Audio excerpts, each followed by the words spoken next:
Well, I mean, one of the things, again, going backwards, sort of experimenting with the game now that we're outside the trilogy, one of the ways we want to do that was in storytelling. And so it's sort of looking at how else can we tell a story besides just sort of locking you into a cinematic? I mean, games are becoming more of these sort of linear experiences where it's go down a hallway, play a cinematic, go down a hallway, play a cinematic. And we wanted to try to break free of that and have some more freedom in how we tell stories. And so two main ways we're doing that. One is sort of this embedded storytelling, where we're trying to push a lot of the story into the level that if you take the time and you look around and you really see what's in the environment, you can kind of see the stories play out for you when you understand what happened in this environment, and kind of gives you a sense of what's going on in the world at that time. The other is this idea of that, since we're doing testimony, we thought it'd be really interesting to kind of have the characters narrate their own sort of part of the puzzle. So in Baird's testimony, he gets to narrate. And so instead of having cut scene and all this stuff going on, you try to get rid of the friction of cinematics, you know, that kind of stops you from playing the controller down moments. We didn't want to have, when you're in the heat of it and your hands are sweating and your pulse is pounding, we didn't want to have the controller down moment of play a cinematic. So what we do is we just sort of bring in this otherworldly present-day voice that's talking to, giving testimony to the Colonel to say, here's what happened, here's how it played out. And so we're able to use that to kind of keep the player engaged in the gameplay. And what's really cool is then we can use the declassification system to alter that. So then every time you say like, oh, I want to take on dark wretches, then Baird will narrate, we were shocked to find out there were dark wretches in the city, and that kind of thing. So you can actually play with the narration as well as the gameplay. And the narration is really focused on getting you through sort of the testimony that you're going through for that kind of mission, but it's not really focused on the sort of adaptive, Bastion-like, you know, watching the character and reflecting on everything. He woke up and walked to the town. Like, we don't really get into that side of it, but the notion that there are specific choices that you're going to make along the way, and the characters will comment on those choices. We learned a lot from Gears of War 1 for storytelling, and that was in terms of going back and looking at sort of like how could we make story better as we went along for 2 and 3, was that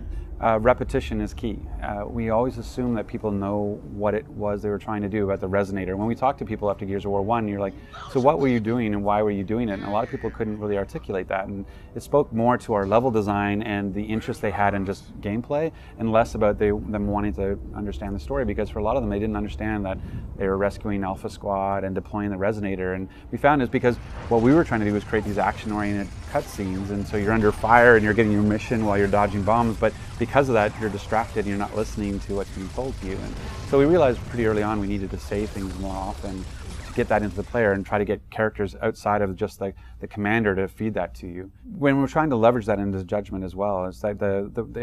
idea of the narration is really great, because when you change locations you can actually feed in that information again and provide that little reminder of, so we were heading to the museum and da-da-da-da, and then you fight for a while, fight for a while, fight for a while, and when you finish that sequence you go thing, and like when we arrived at the museum and you're like, oh, okay, I'm going to the museum. And, you know, because now when you talk to people about House of Sovereigns in Gears of War 1, people have no idea what level you're talking about, because that name never registered to them, you know, in terms of how we displayed it. So it's been really great to kind of use those lessons and provide that into the Judgment story. So we had a story director for Pixar come in, and we did this weekend workshop, one-day workshop with him, where he talked about how they do story at Pixar in terms of storyboarding, and how this idea of the controlling statement, how you do character breakdowns and what they fear and what they love, and really talked about how they work that process, and getting to see